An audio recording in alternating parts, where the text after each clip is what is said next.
안녕하세요. 김명철입니다. 자, 선생님들 이번 시간에는 경쟁력 있는 세특 작성을 위한 방법론 연구, 수학 영역에 대해서 살펴보도록 하겠습니다. 교육부 가이드라인이 있죠. 그래서 우리가 세특에 쓸 수 있는 내용들이 어느 정도는 좀 정해져 있습니다. 그리고 선생님들께서 현장에서 세특을 좀 많이 쓰시면서 대략적으로 어떤 내용으로 세특을 써야 될지에 대한 그런 어떤 방향성은 다 가지고 계실 거라고 생각이 듭니다. 다만 이번 시간에 제가 좀 말씀드릴 내용은 입학사정관님들이랑 좀 얘기를 하면서 수학 세특과 관련해서 경쟁력을 가지는 게 뭔지 실제 사례를 좀 중심으로 해서 좀 살펴보도록 하겠습니다. 상위권 대학에서 입사관들이 높게 평가하는 수학 과목에서의 세특 요소는 살펴봤을 때 단순한 학습에 대한 열이나 학습 태도, 추상적인 칭찬 이런 것들은 크게 좋은 평가를 받지 못하고요. 우리가 세특을 수학 과목에 있어서 쓸 수 있는 거는 제가 생각했을 때는 크게 나누면 두 가지라고 생각을 해요. 첫 번째는 교과 과정과 관련한 성취 기준과 평가 기준에 대한 우수성을 입증하는 거죠. 예를 들어 삼각함수 단원을 예를 들어서 뭐 수업을 했는데 학생이 삼각함수와 직접적인 관련성을 가지면서 성취도가 뛰어난 그런 경우가 있죠. 그럼 그런 걸 부각을 해서 학생의 우수성을 보여줄 수가 있겠죠. 아니면은 학생의 교과 흥미나 관심 분야, 적성과 진로와 관련한 탐구 역량을 보여줄 수도 있을 겁니다. 물론 이거는 수학적인 교과 과정과 연계성을 가져야 되는 거겠죠. 두 가지가 있는데요. 보통 볼 때 수원 수투 같은 경우에 있어서는 교과 과정과 직접적으로 관련한 평가 기준을 두고 우수성을 좀 볼 수 있고요. 그 다음에 미적분이나 확통이나 기하, 경제수학, 수학과제 탐구 이런 쪽에 있어서는 교과에서 나오는 개념을 활용해서 학생이 흥미를 가지는 분야, 그게 대부분 이제 진로와 관련된 게 많겠죠.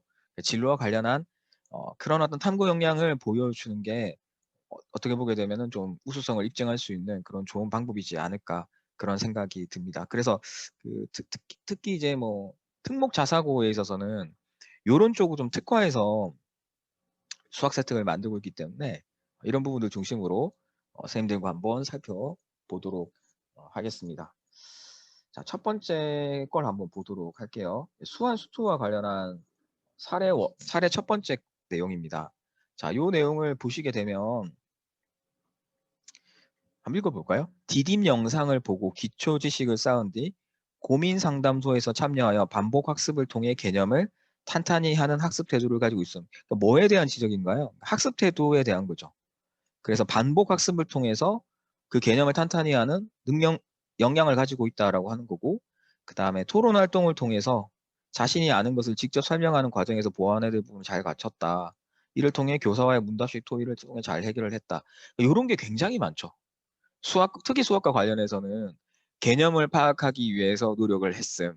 그 문제풀이를 통해서 개념을 확실하게 파악하고 응용 능력을 길렀다라고 하는 그런 멘트들. 그리고 뭐 수학 공부를 할 때는 자문자답법을 했다. 아니면은 티칭 방법을 통해서 학생이 수학적인 이해도를 높였다. 이런 학습 태도라든지 학습 방법에 대해서 우수하다라고 하는 그런 내용들이 우리 세특에 많이 있어요. 자, 이런 게 틀리거나 좋지 않은 건 아닌데요. 이런 내용들로만 고1, 고2, 고3 수학 세특이 써여져 있으면 안 좋은 거예요. 그러니까 이런 게 예를 들어서 뭐 수한 수투에 어느 정도 나온다.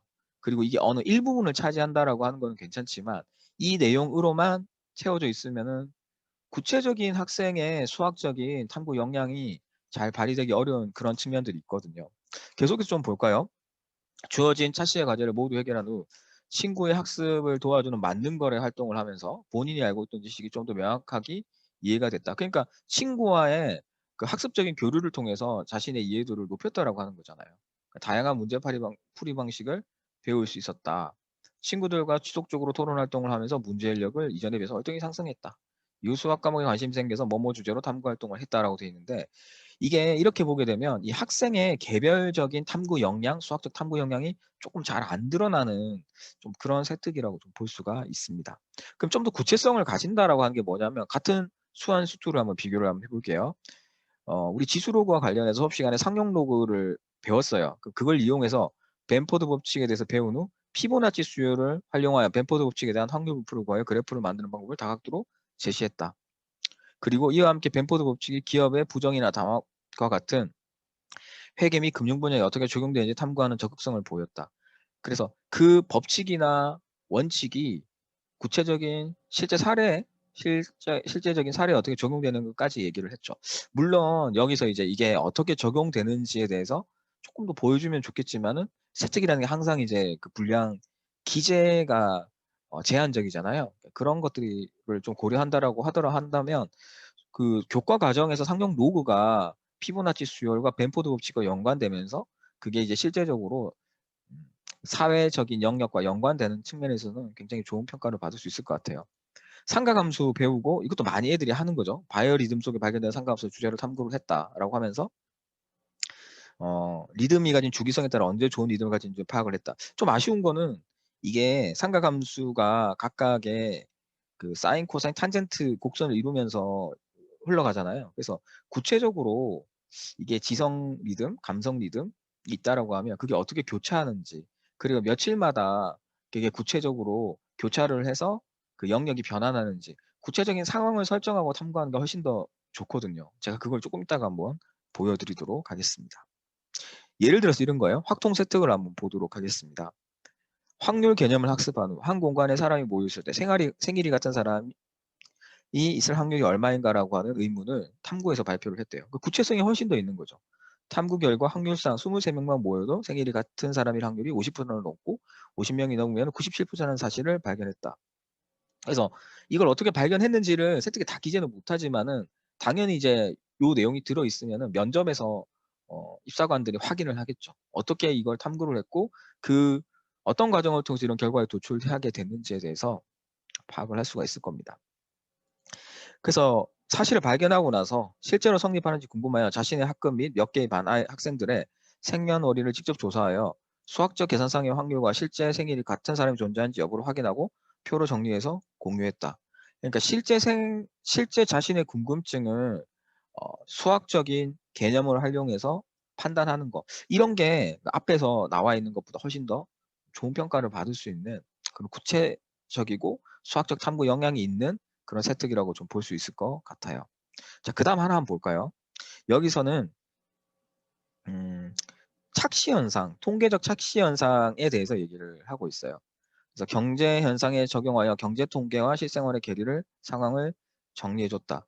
우리가 매월 발표되는 취업자 수나 실업률은 개선되지만 실제 고용 사정은 악화되는 경우가 왜 그럴까라고 하는 거. 그래서 우리가 수학적인 통계에 있어서는 취업자 수나 실업률이라고 하는 거는 경제 활동 인구 중에서 실제 경제 활동 의사를 가지고 있는 인구 중에서 실업에 처해 있는 사람의 수를 구한 거잖아요. 나누어서. 자, 그런 건데 그 차이가 뭐냐라고 했을 때 실제 이제 고용 지수가 좋아지긴 하지만 임시 일용직이 늘어나는 경우 통계 지표는 좋아지만 그렇지 않은 경우가 있을 수 있다라고 하는 거. 그래서 이제 우리가 통계를 판단하고 분석을 할 때 전체적인 측면에서 그 이면에 숨어 있는 내용들이 어떻게 되는지 판단해 볼 필요가 있다. 뭐 이런 것들도 어, 그 통계적인 내용을 활용해서 실생활과 연결되는 거죠. 애들이 또 많이 하는 게 통계적 추정이라고 해서 우리가 이제 표본을 추출을 해서 전체를 예측할 때 그 표본 추출의 문제점 이런 것들을 활용해서 뭐 여론조사라든지 선거 과정에서의 문제점 이런 탐구들도 많이 하잖아요. 그래서 이거는 뭐 교과 관련 심화학습 단원에도 나와 있으니까 이런 활동들을 적극적으로 개발하고 발굴해서 학생들이 탐구 주제로 활용하는 게 좀 중요하지 않을까 그런 생각이 듭니다. 그리고 이 친구 같은 경우에는 진로에 있어서 산업공학과, 데이터 사이언스 이런 데 좀 관심 있는 친구여가지고 빅데이터를 이용한 함수 그래프 분석을 통해 가지고 네트워크 장비의 수면 곡선 그래프를 분석하면서 기기의 고장률을 나타냈다. 그래서 이런 것들 자기가 실제 했던 내용들이 세특에 들어있는 거는 좋은 평가를 받을 수 있는 요소라고 생각이 듭니다. 미적분 한번 볼까요? 그러니까 작년에 이제 미적분을 저도 이제 생기부를 분석을 많이 하면서 코로나가 심해지다 보니까 코로나와 관련한 그런 수학적 주제 탐구한 내용들이 좀 많이 있더라고요. 그 실제 어떤 학교에서 보니까 코로나와 관련해서 자기 진로와 연관된 주제 탐구 발표하는 교내 대회도 있고 뭐 그런 경우도 많이 있었던 것 같아요. 그래서 대표적으로 좀 많이 애들이 했던 게 뭐냐면 로지스틱 방정식을 활용하여 코로나19 확진자 수를 예측하는 그래프 분석하는 거를 많이 했던 것 같아요. 그래서 취약자와 확진자 회복자의 비율을 조사한 이 모델을 통해서 미분을 통해서 초기 감염자 수를 구한 후 각각의 식을 적분하여 시간에 따른 감염자의 증가율을 알아냈다. 그러면서 이제 수학적 모델링 있잖아요. 그 모델링과 관련해서 자신이 어떤 의미가 있는지 파악을 해내는 그런 과정들도 좀 의미가 있지 않나 그런 생각이 듭니다. 그리고 이것도 되게 재미있었던 탐구 주제였고 학생이 실제 이제 수행한 내용인데 애들이 이제 급식을 먹으면서 특정 음식이 일정 간격을 두고 반복된다라고 하는 거. 그래서 뭐 1월 첫째 주, 셋째 주 화요일 날에는 돼지고기가 나온다. 근데 또 일정 기간을 두고 그게 반복된다라고 하는 걸 통해 가지고 특정 음식이 나오는 요일을 예측을 해보는 거죠. 그래서 이건 당연히 이제 주기성이라든지 규칙성이 있다는 전제하에서 하는 건데, 그래서 모집단을 설정하고 이미 추출하는 과정을 통해서 표본 시장에서 모비율을 추정하는 시도를 했다라고 하는 거. 결과는 이게 딱 정확하게 맞지는 않지만, 이 학생들이 이제 수업 시간에 배웠던 표본 집단을 통해서 모비율 추정하는 것들을 이렇게 시도를 해보는 거죠. 입사관들은 이렇게 학생들이 수학적인 개념을 일상생활에 적용해서 탐구를 한 그런 과정을 중요하게 보는 것 같아요. 그래서 뭐 결과치에 대한 것보다는 그 과정에 있어서 얘가 얼마나 수학적인 그런 어떤 영향을 보여줄 수 있는지 그런 게 좀 중요한 의미를 갖지 않나 그런 생각이 듭니다. 그리고 이 친구 보게 되면 이제 미분 개념을 학습한 뒤 미적분으로 바라본 하루를 읽고 감기의 미적분 학분에서 탐구를 했다. 그래서 우리가 수학 그 세특을 쓰거나 그걸 볼 때 수학 관련한 심화된 책을 가지고 판단하거나 활용한 게 있으면 그런 것도 적극적으로 활용하는 것도 좋습니다. 그래서 우리가 과목별로 도서 목록이 있잖아요. 도서 목록에서 애들이 활용했던 것들 중에서 일부분을 세특에서 활용해서 주제와 어떻게 연계되는 게 있다라고 하게 되면 괜찮은 것 같습니다. 그러니까 여기서는 이 친구가 이제 미적분으로 바라본 하루라고 하는 것들이 그 로지스틱 방정식과 연관한 그런 측면들이 있는 거죠. 그리고 로지스틱 방정식에 대한 기본적인 것들을 파악을 하고 로지스틱 방정식이 실제로 성립하는지 확인하고자 직접 환절기 5일간 감기에 걸린 학급 친구들 수를 조사하여 해당 방정식을 설정하고 로그 적분을 통해서 시간당 감염자 수를 나타내는 수식을 계산해내. 이것도 아까 그거랑 비슷하죠. 급식 사례와 비슷하게 실제적으로 우리가 수업 시간에 배웠던 내용들을 실제 생활에 응용할 수 있는 그런 사례들을 활용하면은 되게 좀 의미가 있지 않나 그런 생각이 듭니다. 조사한 값과 책에 제시된 함수값이 실제로 일치하였다. 결과를 해보니까 적분한식을 지오지브라를 이용하여 그래프 개형을 파악하고 변곡점, 접근성 등의 어떤 정보를 좀 해석했다. 그리고 통해서 UCC를 제시를 했다라고 하는 거. 그래서 이건 보게 되면 충분히 일반고에서 할 수 있는 내용들 그리고 수학적인 탐구형을 보여줄 수 있는 내용들로서 의미가 있지 않나 생각이 듭니다. 그리고 이제 좀 중요하게 제가 좀 말씀을 드리고 싶은 거는 우리가 수학 그 교과 과목 편성이 고1 때 이제 그 공통 수학을 출발해서 수완 수투 있고 그다음에 미적이랑 확통이랑 기하 선택을 하면서 수학 과제 탐구랑 그다음에 이제 우리 심화 선택 과목으로 뭐 경제 수학 이런 게 있잖아요. 그러니까 이런 거는 세특이 더 중요한 것 같아요. 뭐 특히 이제 이런 과목들을 아이들이 선택 과목으로 선택을 했다는 거 하는 거는 애들의 진로를 좀 더 명확하게 좀 고려를 하는 게 좋지 않나라는 생각이 듭니다. 수학 과제 탐구에 있어서 여기 한번 보도록 하겠습니다. 2학년 동아리 DPU 활동으로 스마트 공기청정기 개발 프로젝트를 하면서 보완할 점을 기록해 두었는데라고 되어 있죠. 이미 스마트 공기청정기 개발을 어느 정도는 했어요. 자, 그걸 바탕으로 해서 지금 3학년 때 수학 과제 탐구를 한 거예요. 그래서 어떻게 했냐면 습도에 영향을 받지 않는 미세먼지 측정 방안의 후속 연구로서 지하철 역사 공기질 모니터링 시스템 구현을 공부하며 이론적 배경을 쌓아갔다. 온도 습도의 변인이 레이저 광산란식 미세먼지 측정 시스템에 대한 오차율을 산출을 하고 그걸 통해서 온습도 오차를 줄인 광량식 미세먼지 측정을 탐구하여 발표했다.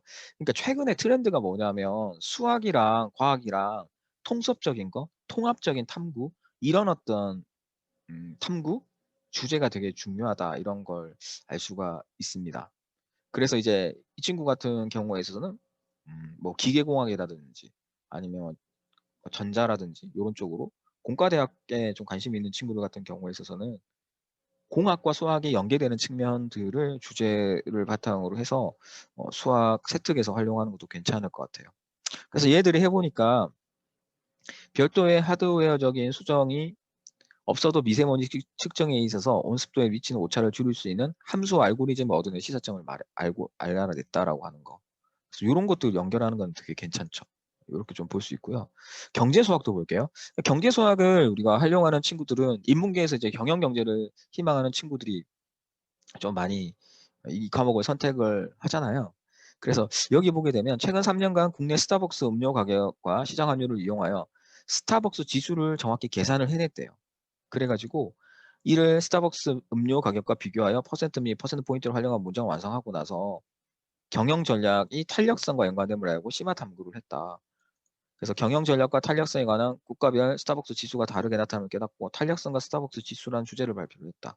그래서 제품의 가격 탄력성에 따른 기업의 전략을 자신만의 방식으로 재해석을 했다. 그러니까 그 탄력성이라고 하는 게 가격이 변화하는 가격이 변화하는 정도의 차이를 보여주는 거잖아요. 그래서 이제 가격 변화와 거기에 따른 수요와 공급의 어떤 양적인 관계를 보여주는 건데, 그래서 그런 상황들을 활용을 해서 자기 나름대로 탄력성 개념을 활용해서 스타벅스 지수를 이용을 한 거죠. 그러니까 탄력성 개념은 경제 수학에 나와요. 그래서 그 개념을 활용해서 자기 나름대로 이런 그 시도를 한 거. 그리고 그게 그 스타벅스라고 하는 기업 경영 전략이 가지고 있는 우수성을 보여줬다라고 하는 것과 연관한 거는 굉장히 좀 좋은 평가를 받을 수 있는 그런 어떤 지점인 것 같습니다. 그래서 제가 선생님들께 좀 부탁을 드리고 싶은 거는 수학 세특이 잘 기재가 되기 위해서는 탐구 주제가 일단 중요합니다. 탐구 주제 설정이 제일 중요합니다. 왜냐하면 학생이 수학적인 역량이나 태도가 우수하다라고 하는 거는 입사관들이 기본적으로 아이들이 받은 수학의 원점수, 표준점수, 평균을 통해서 알 수 있어요. 등급을 통해서. 예를 들어서 어떤 학생이 미적분이 1등급이에요. 그러면 선생님들께서 수학적인 태도가 아주 우수하다라고 안 써져 있다고 하더라도 태도적인 측면에서는 우수하다는 걸 알 수 있거든요. 제가 지금 설명드린 건 최상위권 학생들을 대상으로 하는 거잖아요. 그렇다라고 하면 최상위권 같은 경우에 있어서는 그 학습에 대한 열이나 태도는 기본적으로 등급이나 점수를 통해서 확인할 수 있으니까 그 플러스 알파를 우리가 세특에서 보여주는 게 중요하거든요. 그래서 경쟁력 있는 수학 세특을 만들기 위해서는 수학과 관련한 여러 가지 자연현상, 사회현상을 설명할 수 있는 탐구 주제를 만들어 보는 거예요. 예를 들어서 고교 수학과 물리로 이해하는 무선통신이라고 하는 텍스트가 있어요. 그래서 아이들한테 어떤 주제를 가지고 활용을 한번 해보라라고 하는 방향을 제시를 해주고 특히 이제 전공과 관련해서 탐구할 수 있는 기회를 많이 좀 주면 좋을 것 같아요. 이거는 이제 물리학과 지원하는 친구들한테 활용하기가 좋겠죠.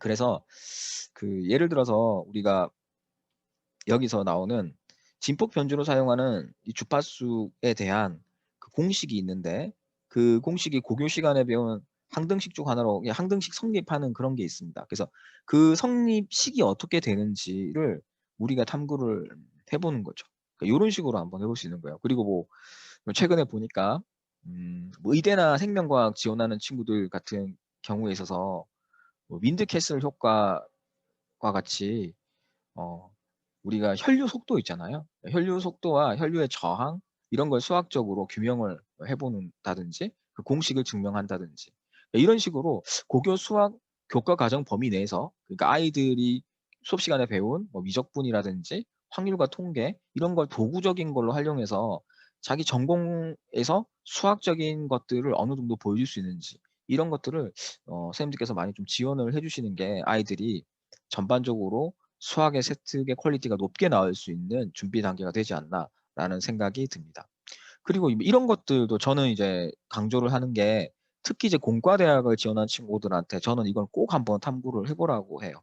AI의 발전과 수학적 영역, 수학과학 통합의 필요성인데 그러니까 인공지능이라고 하는 거는 앞으로 뭐 2, 30년 이후에는 우리 사회에서 필수적인 언어적인 문법처럼 활용이 될 거거든요.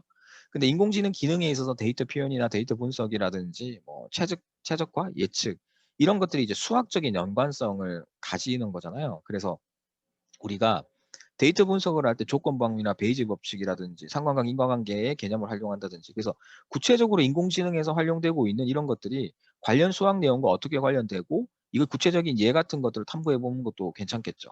그래서 이런 식으로 공학과 수학이 연계될 수 있는 그런 지점에 대해서 쌤들께서 좀 강조를 해주시고 학생들에게 좀 방향 설정을 해주시면 좋지 않을까 생각이 듭니다. 최근에 그 요런 논의들도 좀 있다라고 해요. 그래서 수학과 관련한 교수님들이나 아니면은 연구하시는 대학원에서 연구하는 분들이 이제 논문을 제가 좀 보니까 고등학교 수학 교과 과정에 있어서 좀 우리가 특히 이제 심화 선택 과목을 좀 자유롭게 확대를 한다라고 하게 되면 인공지능 데이터 과학을 위한 수학과 같이 과학과 수학이 융합된 그런 어떤 교과목을 우리가 개설을 하고 학생들이 AI와 관련한 수학적인 언어를 이해할 수 있는 그런 기회를 좀 제공하는 게 옳지 않겠냐라고 하는 그 논문을 좀 본 적이 있어요. 그래서 이런 것들이 실제적으로 좀 활용이 되고 있고 AI 수학이라고 해가지고 파이썬이라고 있죠. 그래서 이런 것들이 인공지능 수학이 어떻게 연관되는지 이게 공학적인 거잖아요. 그래서 제가 애들한테 꼭 한번 해보라고 해요. 공학 그과를 지원하는 친구들한테는 공학 계열에 있어서는 예를 들어 이 책에서는 AI의 기본이 되는 선형대수, 미분, 확률과 통계 이게 고등학교 수학과 대학 속에 아주 기초적인 내용인데 이 원리는 굉장히 간단하거든요. 그래서 미적분이라든지 확률 통계 기본적인 것들이 어떻게 응용돼서 인공지능에 응용될 수 있는지를 그 배울 수 있어요. 그러니까 이런 것들을 우리가 탐구를 하게 되면 여기 세부적인 주제가 나올 수 있잖아요.